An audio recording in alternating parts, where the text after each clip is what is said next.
to Real Life with Holly and Regina. We're live together today. Together. So exciting. And it's the first day of September. Yes. How is it already September? Oh my gosh. 1 week. 1 week from today. Paul and I are taking our 2 boys and our 2 dogs on an RV for 2.5 weeks. Listen, Godspeed, God bless you. We're rooting for you, right, EL community? We're rooting for you guys. You. Oh my We're gosh. gonna take a lot of video. Please do. Document it. We're gonna use a show to talk about it at some point in the future. I think there could be a lot of learning from it, a lot of growth opportunities. Because when I was a kid, we did a lot of road trips. Yeah. You know, mom, dad put us, the 3 of us, in the station wagon, and off we Yeah, went. yeah. So We listen. did. So I have 5 siblings, so there's 6 of us. Oh God, that's So right. we did, and we lived in St. Louis for several years. Well, the rest of my family's from Canada, so we would go back and forth between Oh, St. Louis wow. and Canada every year, usually 2 times a year. So that's like a 12-hour drive. So we just all pile into our 8-seater van and drive on up to Canada and back. I love it. I just thought, one of these shows, I should tell you about the time we got stuck in Canada. We were living in the States, so they wouldn't let us back in for 8 weeks. I'll have to tell you about that sometime. Okay, that's coming up soon on Real Life. Okay, we've got a Real great life, story real about life. being stuck here in the United States. No, stuck in Canada, Stuck in but all Canada. our stuff was in our house and all Oh of my our gosh. things were in the United States. Oh my gosh, we cannot wait to hear that story. It'll be coming. Coming soon. But today we thought we would jump into talking about a significant quote, Yes. something that has been meaningful in our personal growth journey. Regina, how about you take us away?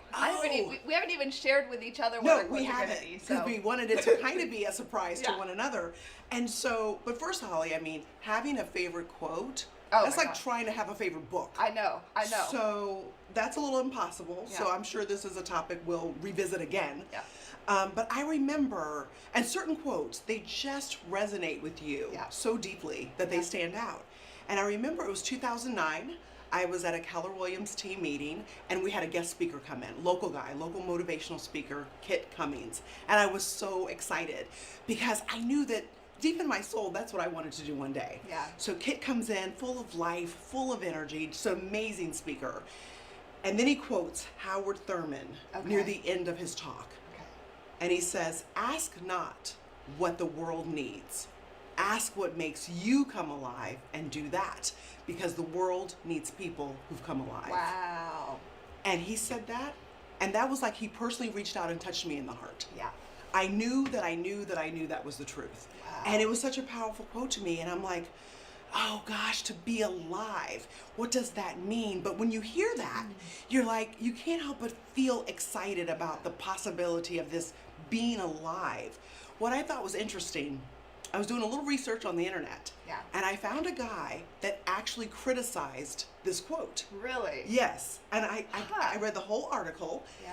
And he said something to the effect of, what if you were a teacher and you weren't inspired to teach math, so you wanted to teach something you were inspired by? And I thought, that's not what he meant. Yeah. Or what if you were a doctor and a patient needed one surgery, but that didn't inspire you, that didn't make you feel alive, so you did another type of surgery? Yeah, no. And I thought, that's not what this man is talking about. Yeah. He's not even talking about quitting your job, leaving your family behind. He's saying, be alive. And I love this first line, ask not what the world needs. Because if we look outside into the world is fearful. The world is anxious. There's a lot of worry. Yeah. But ask what makes you come alive. And I just love this idea. It's been one of my favorite quotes since I first heard it in 2009. I love Yeah. that. Wow. Yeah. Because, I mean, so often we fall into the trap of kind of related to the comparison game and thinking, Gosh. okay, well, how can I be better than so-and-so, or Yep. or the obligation game, or like, what do they need me to do? That's what I need to be focused on. Right. And then we right. just kind of like shrivel up and die inside. And that's exactly what it's saying. You don't have to give up your roles as mom, dad, school teacher, all these roles that we play. But ask what makes you come alive in those moments. How can you be most alive? Yeah. And I would just encourage everyone watching, and Holly, something you and I to continue to think about is, when am I most alive? Yeah. How can I bring aliveness Yeah. to most of the moments of my life? So I love this one. I love that. You know, that also reminds me, one of my kind of original I am statements that I started that really resonated with me was I am alive. That was one of your I am statements? It was one Oh of my the gosh. early on ones that just kind of came to me. And Paul taught me a process of really anchoring the energy of that. And so Love I that. created this whole vision around this I am, this feeling within me. It's like I can feel the energy like in my torso. Oh my gosh. There's a color, like the color orange is associated with it. It's just like I am alive. It's just like bursting out of me. It's Oh like, my gosh. I think you brought this even deeper home to me today after this I am alive affirmation. I love that. yeah. Love Well, that. Thank you. What do you got, Holly? Okay, I got it on my phone. Let me get it here. This is my style of preparation. Ooh, that's long. This is a long one, but Okay. it's so good. So I first heard this quote from my mom. She shared it with me. She actually had it printed out on a piece of paper, and it was leaning against her, the mirror on her dresser. And I remember in her bedroom, this is after, I was a teenager. I was probably actually in college by this point, and coming home to see my parents. And I saw this on her dresser, and I read it. And I was like, oh my gosh, it just like spoke to me. So this is a quote by Marianne Williamson. You probably know it's coming. Our deepest fear is not that we are inadequate. Our deepest fear is that we are powerful beyond measure. It is our light, not our darkness, that most frightens us. We ask ourselves, who am I to be brilliant, gorgeous, talented, fabulous? Actually, who are you not to be? You are a child of God. Your playing small does not serve the world. There is nothing enlightened about shrinking so that other people won't feel insecure around you. We are all meant to shine as children do. We were born to make manifest the glory of God that is within us. It's not just in some of us, it's in everyone. And as we let our own light shine, we unconsciously give other people permission to do the same. As we are liberated from our own fear, our presence automatically liberates others. It's like, take a deep breath. I remember when I first heard it, and it was like it struck a chord in me. And at the time, I couldn't, it was so like deep and substantial, I couldn't even step into it, It was just like, that sounds so nice, but how do I even get there? Right. Like, I feel so far away from that place of stepping into my own power, of living, my truth, of letting my light shine in that way without, worrying about what other people think, and without wondering, what criticism I'm going to get, but just being true to me. But honestly, all along the journey, I've made a lot of decisions that have been really tough decisions to make. The decision to end my marriage was a really big one. Can't even imagine. And coming back to the truth of this was something that I did over and over and over again. Like, okay, in order for me to best serve this world, and it relates directly to your quote. I was it's thinking like that. the same thing, basically. I was thinking that, and spirit of opulence. Yes. And completeness. Exactly. Because we're in the middle of Cho word study. Exactly. Yeah. In order for the best I can do for the world is to live my truth, is to let my light shine. That's right. Is to, and to make the decisions, even if people criticize me, even when people say that's the wrong decision, Right. if I know in my heart that is what I need to be doing, then I need to take that step, because that's what's going to bring that's what's going to allow me to bring the most to this world. That's so good, because when you do that, unconsciously, I feel that, and it's a gift you're giving to me. So what's so great about this is Marianne is saying, hey, when you live your full self, you're giving people permission to do the same. That's right. It's okay to. It's okay. Yeah. It's okay. We're not. It's not even just okay. We're supposed to. Yeah. That's how it works. Exactly. Gosh, that is such a great one. I love that so much. I love that. It's been really good. Really good. Just for me to anchor in so many different moments in life.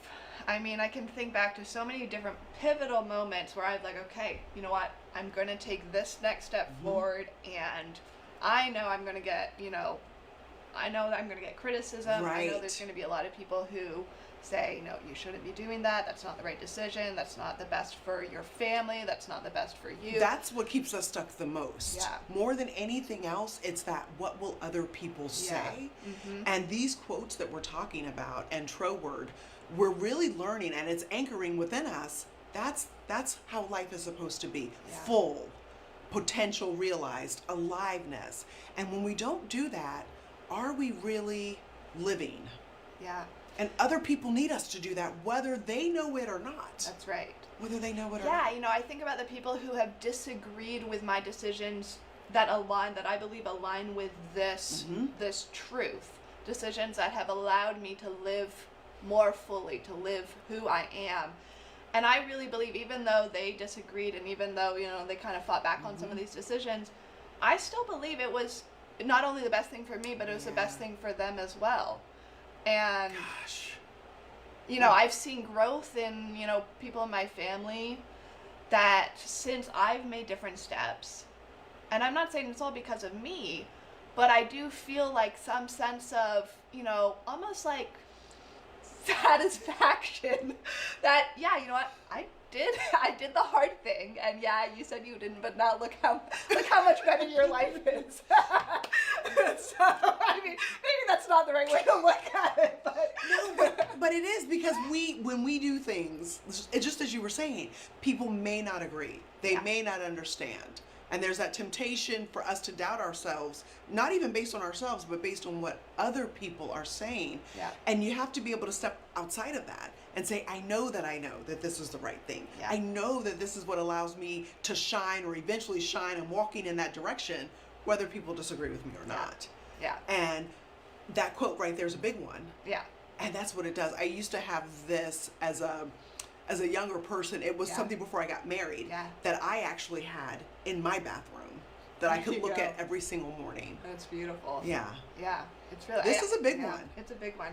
Yeah, I just remember walking into my parents' bedroom and just seeing it there every day and just reading it, and just every time you read something like this, or you read, you know, like the quote that you shared, it just brings it a little bit closer It to you. does. You start to understand it just a little bit more, and to be able to, okay, would it feel like if I was living in that way? And it just Exactly. step by step. It doesn't happen all at once, but it And does. I would be interested to hear what the community, Yeah. like, what are your favorite quotes? And what are you feeling even with these two quotes that we've shared? You know, for this quote, to me, this was a call to action. Yeah. Be more alive. No matter your profession, whatever other roles you were carrying in life, having to play, be more alive in Yeah. them. I don't ask not what the world needs. Ask what makes you come alive, and do that. Because the world needs people who come alive, just as the world needs people shining so brightly Yeah. that it gives other people permission to do the same. Yeah. So we'd love to hear from you guys, Would and love tell us what your favorite quotes are. Post on the Facebook Yeah. group. We would love to hear. Tag us as well. And, Yes. And we'll read yeah. them, and we'll comment, and we want to know what your favorite quotes are and how do you live in that truth of them. Yeah, this is kind of deep. It is. But it's good. It's so good. Okay. Well, thanks so much for tuning in, and we will see you next time. Bye, everybody. Thanks.